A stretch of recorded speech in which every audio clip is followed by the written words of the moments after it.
Assalamualaikum. Welcome to online classes of Rise and Shine School.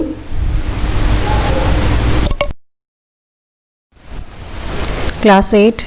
I'm your biology subject teacher Sadaf समान और आज का हम अपना सेकंड चैप्टर जो है ऑर्गेनाइजेशन ऑफ लाइफ उसका 7th लेक्चर स्टार्ट करने वाले हैं और इसके लिए हम अपनी बुक का पेज नंबर 46, 47 एंड 48 जो है वो आज के लेक्चर में कवर करेंगे।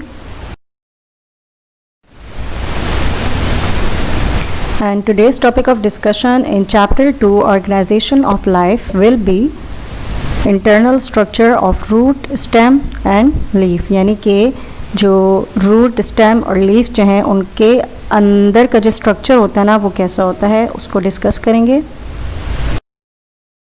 लर्निंग ऑब्जेक्टिव्स यानी internal structure of root, stem and leaf जो है at the end of this lesson you students will be able to learn this, यानी कि ये आप जान पाएंगे आज के लेसन में।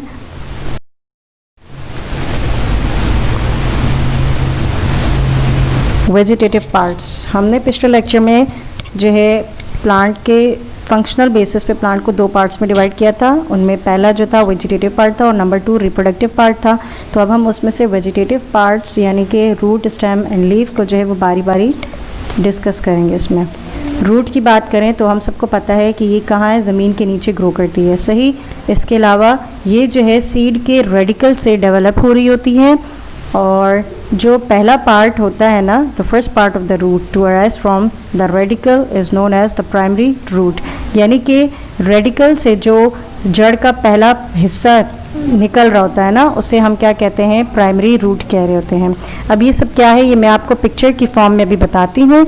During its growth it gives off secondary and tertiary root, यानी कि जब ग्रोथ हो रही होती है ना किसी प्राइमरी रूट की तो उसी दौरान क्या होता है, सेकेंडरी और टर्शियरी रूट्स की भी ग्रोथ हो रही होती हैं। इसी तरह से प्राइमरी रूट्स की बात करें तो प्राइमरी रूट्स होती हैं वो ज़्यादा थिक होती हैं यानी मोटी होती हैं सेकेंडरी और टर्शियरी रूट्स के मुकाबले में, और जो रूट होती हैं उनमें क्या होते हैं बहुत ही फाइन छोटे छोटे से बारीक से क्या होते हैं रूट हेयर्स पाए जाते हैं। अब जैसे आपको यहाँ पे पिक्चर नज़र आ रही है तो ये आपको रूट के बारे में बताया जा रहा है, सही, कि रूट क्या है, अंडर द सॉइल ग्रो करती है। तो यहाँ पे और ये जिन पे डॉट डॉट लगा हुआ है ना इन्हीं के बारे में कहा जा रहा है ये आपके पास क्या है, प्राइमरी रूट हैं, सही। कौन सी रूट है, प्राइमरी रूट्स। और ये जो रूट्स हैं ये आप अगर नोट करें तो बाकी रूट्स के मुकाबले में क्या है, ये वाली मोटी हैं, प्राइमरी रूट्स से आती हैं ज़्यादा और क्या होती हैं, थिक होती हैं सेकेंडरी और टर्शियरी रूट्स के मुकाबले में। इसके अलावा आपको ये भी पता चल जाएगा यहाँ पे कि रूट हेयर्स जो हैं वो क्या होते हैं, इन्हीं रूट्स के ऊपर छोटे छोटे बारीक बारीक क्या होते हैं, हेयर्स मौजूद होते हैं ना, जैसे इस पिक्चर में। अब जो मैं बात कर रही थी कि सीड का जो रेडिकल होता है ना उसमें से क्या होती है, रूट्स डेवलप होती है। ये एक हमने सीड जो है वो क्या ज़मीन में बोया उसमें से अब ये क्या है, यहाँ पे ये बीज, सही। अब इस बीज का जो रेडिकल है ना उसमें से क्या हुआ, ये रूट ग्रो करिए। अब ये जो पहली रूट ग्रो है ना इसको क्या कह रहे हैं, प्राइमरी रूट। अब इस प्राइमरी रूट के ऊपर जो मज़ीद रूट्स आ रही होंगी ना, जैसे ये वाली क्या है, सेकेंडरी और टर्शियरी रूट्स में शुमार होगा इनका। अब प्राइमरी रूट सिस्टम में क्या है, प्राइमरी रूट, सेकेंडरी रूट और टर्शियरी रूट की बात है ना, तो ये जो आपको नज़र आ रही है ना मोटी सी, सही, ये क्या है, प्राइमरी रूट है। इसी तरह से इसी मोटी सी रूट के ऊपर क्या है, ये आपको जो नज़र आ रही है ये वाली, ये क्या है, सेकेंडरी रूट। और इसी के ऊपर जो ये सेकेंडरी रूट थी इसके ऊपर जो मज़ीद छोटी छोटी है ना वो क्या है आपके पास टर्शियरी रूट में आ जाएंगी, सही। अब फंक्शन ऑफ रूट की बात करें तो रूट का फंक्शन हम सबको पता है कि क्या होता है कि प्लांट जो है एब्जॉर्ब करता है वाटर और मिनरल को from the soil through the root hairs. से ये प्लांट क्या करता है, वाटर और मिनरल्स को जो है वो एब्जॉर्ब कर रहा होता है ना। अब वो किसकी मदद से करता है ना, रूट हेयर्स की मदद से। जैसे आपको यहाँ पिक्चर में नज़र आ रहा है ये प्लांट मतलब पूरा दरख्त है, इसकी जड़ें ज़मीन में मौजूद हैं। अब ये जड़ें क्या करी हैं, पानी को और जो निमकियात इसे चाहिए उसे क्या करें, एब्जॉर्ब करें और फिर ऊपर बॉडी पार्ट तक पहुंचाया जा रहा है इसके अलावा रूट का फंक्शन ये भी होता है कि वो प्लांट को क्या करता है, सॉइल में फिक्स करके रखता है। तो आपको ये नज़र आ रहा है ये ज़मीन के नीचे का हिस्सा है और इसके नीचे जड़ें। ज़मीन के ऊपर जो पौधा या दरख्त अपनी जगह पे खड़ा रहता है ना तो वो किस वजह से होता है, इन जड़ों की वजह से होता है। किसकी वजह से, इन जड़ों की वजह से होता है।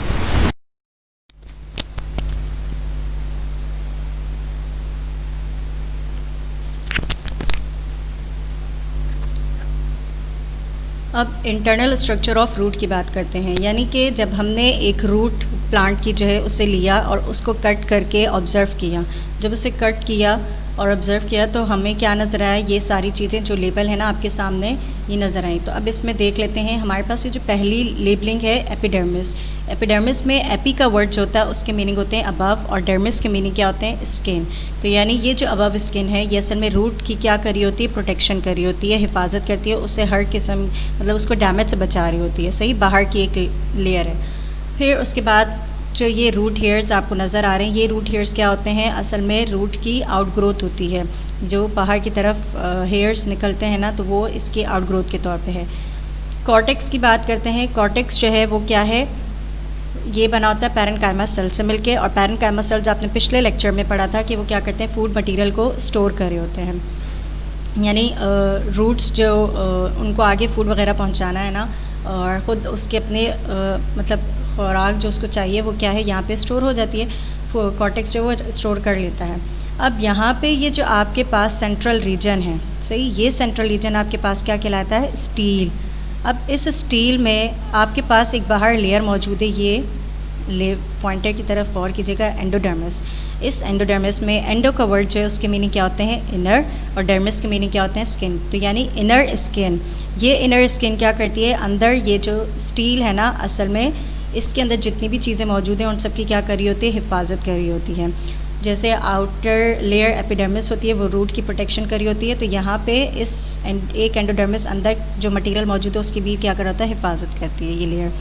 फिर उसके बाद स्टील, ये स्टील की बात हुई। अब यहाँ पे जो है एंडोडर्मिस के बिल्कुल बाद, यानी एंडोडर्मिस के बिल्कुल फ़ौरन बाद एक और लेयर आ जाती है जिसे हम क्या कहते हैं, पेरीसाइकिल। इस पेरीसाइकिल में से रूट्स की जो मज़ीद ब्रांचेस होती हैं ना, वो क्या होती हैं, ओरिजिनेट होती हैं, यानी कि निकल रही होती हैं। फिर अब आप इसको गौर करें, इस सर्कल को, इसमें आपको क्या नज़र आ रहा है, फ्लोएम, पिथ एंड जाइलम, ये तीनों चीज़ें नज़र आ रही हैं, लेकिन यहाँ पे इतना क्लियर नहीं होगा तो आप इस पिक्चर में देख सकते हैं। इस पिक्चर में आपको ये जाइलम नज़र आ रहा है। जाइलम क्या होते हैं, आर्म शेप्ड है, सॉरी स्टार शेप्ड है, सही, ये आपको क्या नज़र आ रही है, जाइलम की शेप स्टार शेप्ड है, सही। और इस स्टार शेप्ड के जो आर्म है, यानी ये, सही, और इस तरफ ये आर्म, तो इन आर्म में क्या मौजूद है आपके पास, फ्लोएम।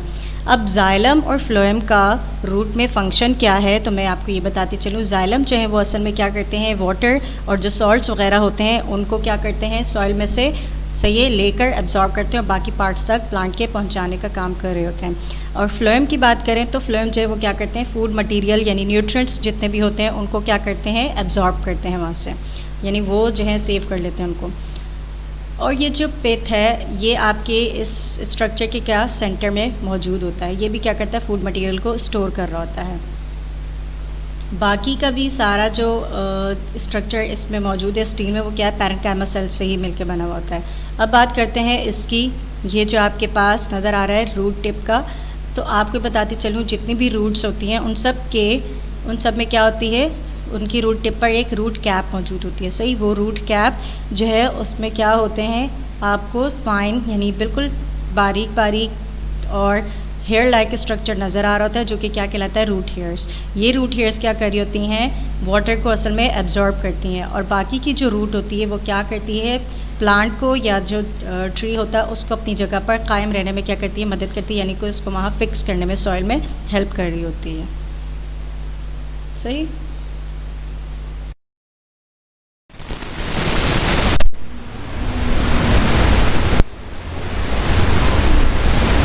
अब बात करते हैं स्टेम की।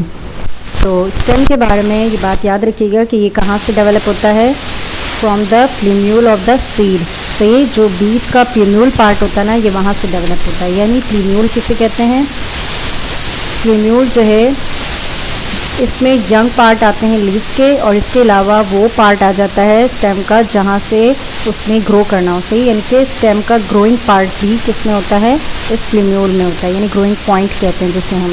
तो प्लीम्यूल में जो दो चीज़ें शामिल होती हैं ना, वो क्या है, एक यंग लीव्स, सही, यंग लीव्स शामिल होती हैं, और इसके अलावा जो ग्रोइंग पॉइंट होता है किसी भी स्टेम का जिसमें ग्रो करना हो, तो स्टेम का जो ग्रोइंग पॉइंट होता है वो क्या होता है, इस प्लीम्यूल में पाया जाता है। तो इसलिए प्लीम्यूल उसे कहते हैं जिसमें लीव्स का यंग पार्ट पाया जाता है, सही है, और स्टेम का ग्रोइंग पॉइंट हो, तो स्टेम जो है वो इस ग्रोइंग पॉइंट से ग्रो कराता है प्लेन नोड के। इसके अलावा हमें पता है कि ये जो है ज़मीन से ऊपर की तरफ ग्रो करता है। कहाँ? ज़मीन से ऊपर की तरफ ग्रो करता है, और इसमें भी ब्रांचेस और फ्लावर्स दोनों पाए जाते हैं स्टेम पर। और अब जो मैं बात बताने वाली हूँ वो ये कि वो जगह जहाँ से कोई पत्ता जो है ना वो क्या हो निकलना शुरू होता है, चाहे वो स्टेम पर चाहे वो ब्रांच पर हो, तो उस जगह को हम क्या कहते हैं? नोड कहते हैं। जैसे यहाँ पर आपको इस डायग्राम में नज़र आ रहा है कि यहाँ से इस पार्ट से क्या हो रहा है, लीफ में निकलना शुरू हो गया, तो लीफ अराइज हो रहा है, तो इस पार्ट को हम क्या कहते हैं? नोड। क्या कहते हैं? नोड। इसी तरह से दो आमने सामने जो नोड्स होते हैं उनके दरमियान का जो हिस्सा है उसे क्या कहते हैं? Inter node. जैसे यहाँ पे ये आपको यहाँ पे एक नोड ये नज़र आ रहा है और ये इसके सामने ये वाला नोड, तो ये क्या है? एडजेसेंट नोड कहलाएंगे। इनको हम क्या कहते हैं? इस तरह जब साइड्स आमने सामने होते हैं इनको क्या कहते हैं? एडजेसेंट। तो ये एडजेसेंट नोड्स जो हैं, अब इनके ये जो दरमियान का हिस्सा यहाँ पे आपको शो किया जा रहा है, तो ये आपके पास क्या कहलाएगा? Inter node. सही। एडजेसेंट हम किस तरह कहते हैं? एक इस तरफ हो और एक इस तरफ हो, तो ये साइड्स आपके पास एडजेसेंट साइड्स होती हैं। अब यहाँ पे इन दोनों के दरमियान का जो हिस्सा है वो आपके पास क्या कहला रहा है? Inter node. इसी तरह से इस लीफ में भी देखें, ये एडजेसेंट और ये एक दूसरे के एडजेसेंट यहाँ पे, तो वो जो एडजेसेंट लीव्स हैं इनके यानी नोड कह लो जिन्हें, ये इनके दरमियान का हिस्सा आपके पास क्या कहलाता है? Inter node. और इंटर हम कहते ही क्या है? बिटवीन को कहते हैं ना, तो इसलिए यहाँ पे इन दो के दरमियान आ रहा है। सही। और आगे कहा जा रहा है स्टेम और इसकी जो ब्रांचेज होती हैं उन पर भी क्या फ्लावर्स वगैरह पाए जाते हैं। फ्लावर्स जो है टेलीप्रोडक्टिव क्या टेलीप्रोडक्टिव में शामिल हैं। स्टेम का फंक्शन, स्टेम जो है और इसकी ब्रांचेस, स्टेम और ब्रांचेस जो होते हैं वो क्या करते हैं? वाटर की और सॉल्ट्स वगैरह की ट्रांसपोर्टेशन करते हैं, रूट से लेकर लीफ तक उसको पहुंचा रहे होते हैं। सही। तो स्टेम जो है इसके अलावा क्या करता है? जो प्रिपेयर्ड फूड होता है ना वो क्या करता है? लीफ से लेकर पूरे जो प्लांट की बॉडी होती है उस तक पहुँचाता है। जैसे यहाँ पर नज़र आ रहा है आपको कि ना स्टेम जो है वो क्या कर रहा है? प्रिपेयर्ड फूड लीव्स से और तमाम डिफरेंट पार्ट्स तक पहुंचा रहा है प्लांट के। और यहाँ पे आपको पिक्चर में शो किया जा रहा है कि वाटर की कंडक्शन कैसे ऊपर हो रही है, ये इस स्टेम में होती है, इस वाले हिस्से में। और यहाँ पे मेरे इस पॉइंटर पे नज़र रखिएगा, ये आपको यहाँ बताया जा रहा है कि कैसे जो है वो न्यूट्रिएंट्स, वाटर, मिनरल्स वगैरह डिफरेंट बॉडी के पार्ट्स तक प्लांट के पहुँचाया जा रहा है। इसके अलावा स्टेम का तीसरा फंक्शन ये होता है कि ये जो है लीव्स और ब्रांचेस को एयर में सपोर्ट कर रहे होते हैं। जैसे ये लीव्स हैं और इसकी ब्रांचेस भी यहाँ पर, तो हवा में ये सहारे पे खड़े हुए ना, तो किसके? इस स्टेम के। इसके अलावा यही जो ब्रांचेस होती हैं और यहाँ जो लीव्स हैं बल्कि उनको इस काबिल बनाता है कि वो ज़्यादा से ज़्यादा क्या है? सूरज की रोशनी को ले लें, सूरज की रोशनी को लें और इसकी वजह से क्या कर दें? फोटोसिंथेसिस का प्रोसेस स्टार्ट कर दें। सही। तो ये तमाम के तमाम क्या हैं? स्टेम के फंक्शंस हैं।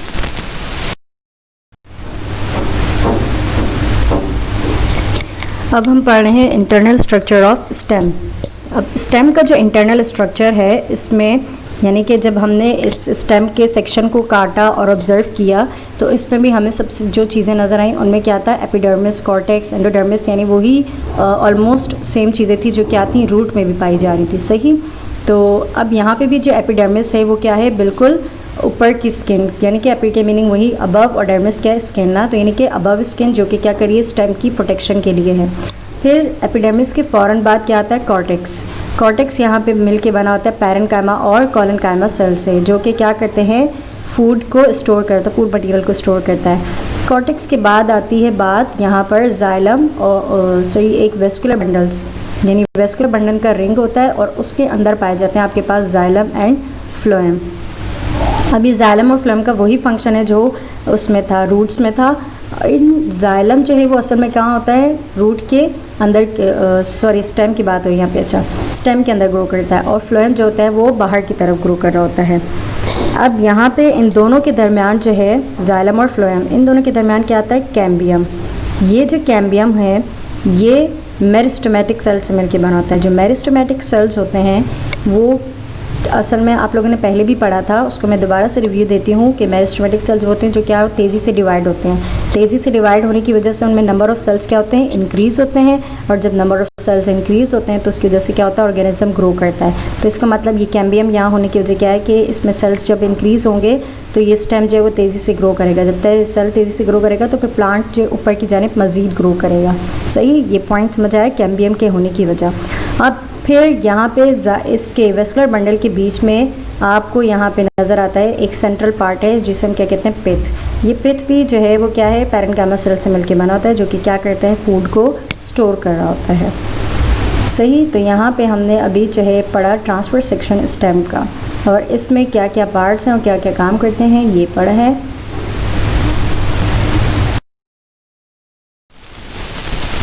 अब बात करते हैं लीफ की। तो लीफ के बारे में हमें ये बात पता है कि ये कहाँ ग्रो होता है, स्टेम के ऊपर। सही, स्टेम के ऊपर ग्रो कर रहा होता है, और इसकी ब्रांचेस जो हैं वो कहाँ से निकलती हैं, नोड से। जैसे यहाँ पे नज़र आ रहा है स्टेम पे क्या है, लीफ क्या ग्रो कर रहा है, और इसकी ब्रांचेस जो मज़ीद ब्रांचेस इसकी निकलेंगी ना, सही है, वो कहाँ से निकलेंगी, यहाँ नोड्स से निकलेंगी। ये इस वाले पार्ट से इसकी मज़ीद ब्रांचेस निकलना शुरू हो जाएंगी लीव्स की। अब लीफ जो ब्रासिका का है वो दो पार्ट्स में डिवाइड है। इसमें जो लोअर स्टॉक लाइक पार्ट होता है उसे हम क्या कहते हैं, पेट्रियोल। जैसे आपको यहाँ पिक्चर में नज़र आएगा, ये एक लीफ है। सही है, ब्रासिका पार्ट की बात करें तो ब्रासिका के फ्लावर में ये नीचे का जो स्टॉक लाइक पार्ट होता है जिसे हम डंडी कह रहे होते हैं, ये क्या कहलाता है आपके पास, पेट्रियोल कहलाता है। और जो ऊपर का ग्रीनिश पार्ट है, सही है, और फैला हुआ भी पार्ट है, तो एक्सपेंडेड पोर्शन ये आपके पास पूरा, ये आपके पास क्या कहला रहा है, पूरा लेमिना कहला रहा है। सही है, ये क्या है आपके पास, लेमिना कहलाता है। अब जो स्वोलन वेन होती है लीफ के मिडल में, उसे हम क्या कहते हैं, मिडरिप कहते हैं। ये इसके बीच में आपको क्या नज़र आ रही है, मिडरिप। क्या नज़र आ रही है, मिडरिप नज़र आ रही है। और ये मिडरिप क्या है, फूली हुई होती है, इसलिए यहाँ पे ये फूली हुई पार्ट जो है ना वेन की तरह नज़र आ रही है ना, तो इसलिए इसे हम क्या कह रहे हैं, मिडरिप कह रहे हैं। और इसके बाद ये जो मज़ीद ब्रांच वेन्स होती हैं ना, वो क्या है, निकलना शुरू हो जाती हैं और पूरे लीफ में एक नेट यानी जाल बना देती हैं।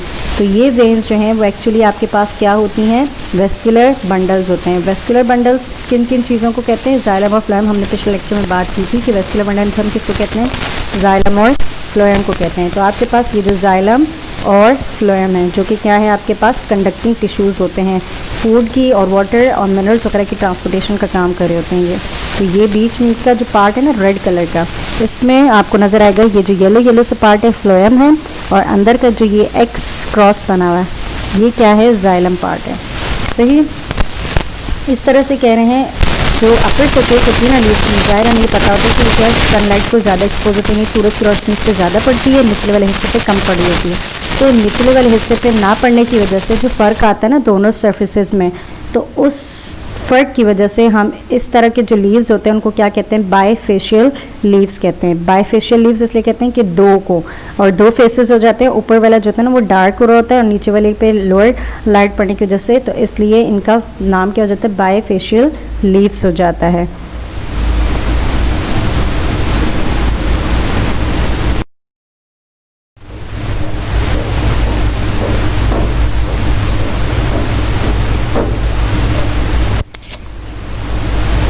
अब बात करते हैं लीफ के इंटरनल स्ट्रक्चर की।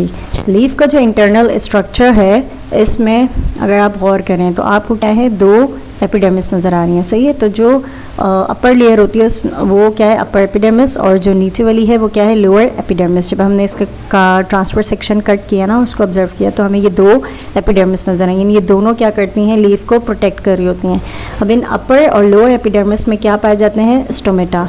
सिंगुलर को हम क्या कहते हैं, स्टोमा, और प्लूरल स्टोमेटा कहलाता है। स्टोमेटा में आपके पास यहाँ पे एक पोर होता है, सही, यानी सुराख, और उसके इर्द गिर्द जो है वो दो गार्ड सेल्स मौजूद होते हैं, और ये जो है वो क्या कर रहे होते हैं, असल में पोर्स की प्रोटेक्शन कर रहे होते हैं। अब बात करते हैं यहाँ पर अपर एपिडर्मिस और लोअर एपिडर्मिस, इनके दरमियान आपको नज़र आ रहे होंगे मीज़ोफिल।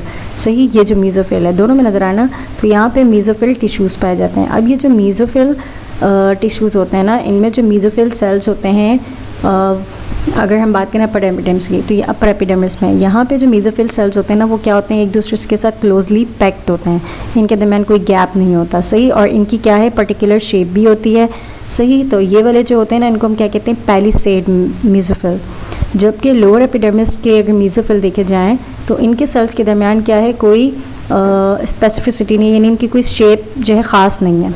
इसके अलावा ये इरेगुलर शेप के तो हैं और इनमें गैप भी बहुत पाया जा रहा है, यहाँ पे भी गैप है, यहाँ पे भी गैप, यहाँ भी। तो ये इन जगह पे सारों पे क्या है, गैप नज़र आ रहा है। तो इसलिए जैसे स्पंजेस में होता है, तो इसलिए इनको क्या नाम दिया गया, स्पंजी मेसोफिल। अब ये जो पैलिसेड मेसोफिल है और स्पंजी मेसोफिल हैं, इनके दरमियान क्या होती है, इनमें क्या होती है, फोटोसिंथेसिस का प्रोसेस इनमें होता है, सही। अब बीच में आपको यहाँ पे नज़र आ रहा है वेस्कुलर बंडल्स। वेस्कुलर बंडल्स में वही आपके पास जाइलम एंड फ्लोएम पाए जाते हैं, सही। अब जाइलम जो है वो कहाँ होता है, अपर एपिडर्मिस में, और लोअर एपिडर्मिस में क्या पाया जाता है, फ्लोएम। ये जो है असल में ब्रासिकल लीफ का आपको वो लीफ दिखाया गया, ब्रासिकल लीफ, जिसमें मिड रिब जो है वो असल में क्या होती है, सोलन पोर्शन।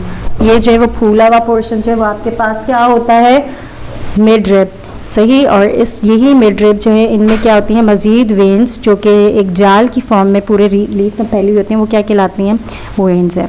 और लेमिना जो है वो असल में क्या होता है, ग्रीन कलर का पोर्शन होता है, सही।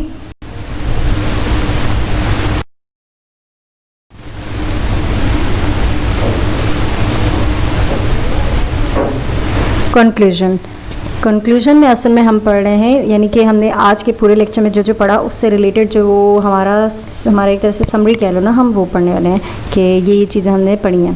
तो पहले हम ये बात कर लेते हैं कि हमने की थी root develops from the radicle of the seed, यानी कि रूट जो है वो क्या है, सीड के रेडिकल से डेवलप होती है, सही है। जो हमने देखा था ना, बीज का जो बीज में जो रेडिकल पार्ट था, वहाँ से क्या हो रही थी, आपकी रूट्स जो हैं वो, यानी जड़ें जो वो क्या हो रही थी, निकल रही थी। फिर बात की थी कि जो रूट का पहला हिस्सा जो कि रेडिकल से अराइज हो रहा होता है, यानी निकल रहा होता है, उससे हम क्या कहते हैं, प्राइमरी रूट। यानी जो पहली रूट निकल रही होती है ना रेडिकल से, वो क्या होती है, प्राइमरी रूट, और वो क्या होती है, मोटी होती है सेकेंडरी टर्शियरी रूट्स के मुकाबले में। और प्राइमरी रूट्स के बारे में वही अभी मैंने बताया कि वो क्या होती हैं, सेकेंडरी टर्शियरी रूट्स के मुकाबले में ज़्यादा मोटी होती हैं। प्लांट जो होते हैं वो क्या करते हैं, वाटर और मिनरल्स वगैरह को एब्जॉर्ब करते हैं ज़मीन यानी मिट्टी से, किस जरिए से, रूट हेयर्स के थ्रू, सही। रूट में रूट हेयर्स पाए जाते हैं, उसके थ्रू क्या करते हैं, वाटर और मिनरल्स को एब्जॉर्ब करते हैं। और बाकी का जो रूट का पोर्शन है जो रह जाता है, वो क्या करते हैं, उसकी वजह से प्लांट अपनी जगह पे फिक्स रहता है, सही, कायम रहता है, यानी कि।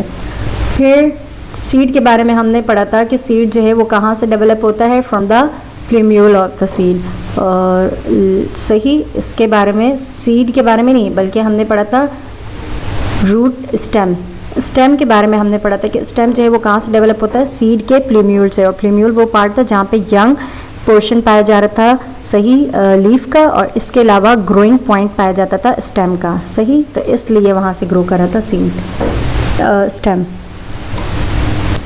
अब वो पार्ट यानी वो जगह जहाँ से कोई भी आपके पास लीफ जो है निकलता हुआ आपको नज़र आता है, उस जगह को हम क्या कहते हैं, नोड। अब वो चाहे स्टेम पर हो चाहे वो ब्रांच पे हो। और वो जगह यानी कि दो एडजेसेंट नोड जो आमने सामने नोड्स मैंने आपको बताए थे, उनके दरमियान जो पार्ट पाया जाता है उसे क्या कहते हैं, इंटर नोड कहते हैं।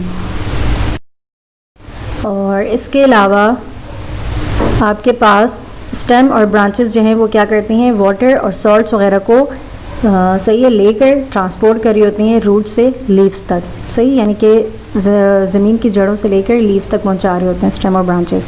फिर स्टेम जो है वो क्या करते हैं, प्रिपेयर्ड फूड लेते हैं लीफ से और उसे प्लांट के बाकी पार्ट्स तक पहुंचा रहे होते हैं, पार्ट्स तक। और जो हमने पढ़ा था ना लीफ ब्रासिका का, उसमें जो लोअर पार्ट था स्टॉक लाइक, उसे क्या कहते हैं, पेटियोल।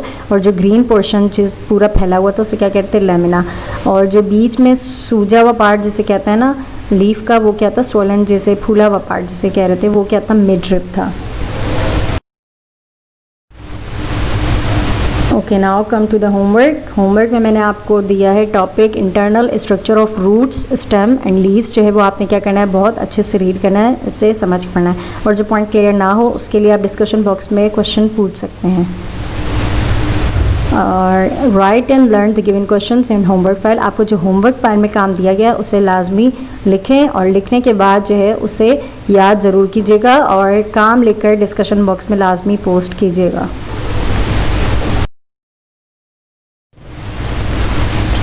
हमारा आज का लेक्चर बस यहीं तक का था। आपसे अगले लेक्चर में दोबारा से मुलाकात होगी। तब तक के लिए अपना ख्याल रखिएगा। इंशाल्लाह ज़रूर दोबारा मुलाकात होगी। अल्लाह हाफ़िज़। Thank you.